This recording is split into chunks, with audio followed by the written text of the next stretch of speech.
Shabbat Shalom. Parshat Teruma describes in great depth the building of the first sanctuary, the Mikdash. The Mikdash is defined as a separate and sacred space that is clearly meant to foster a special relationship between God and the Israelites. God instructs Moses to have the people build a sanctuary. Build for me a sanctuary that I might dwell among them, the text says. So where does God dwell? How do we really know? Is everywhere satisfactory? Before the building of the first sanctuary, people prayed wherever they felt moved to pray, on the top of mountains, on flowing streams and valleys.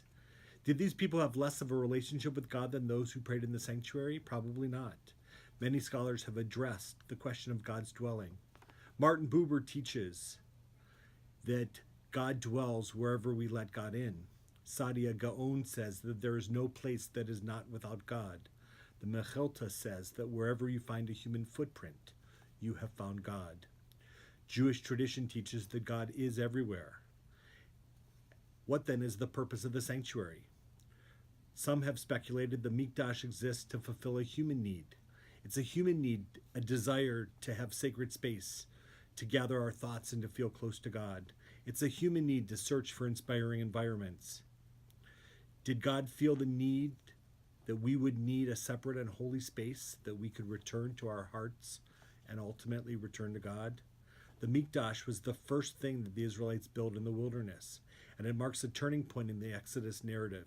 Until now, God has done all the work. God struck Egypt with plagues. God took the people out for freedom. God divided the sea and brought them across the dry land. God gave them food. The Mikdash was built by the Israelites out of love for God. And so we feel that connection. We feel that space to know that we can let God into our lives wherever we find God. Shabbat Shalom.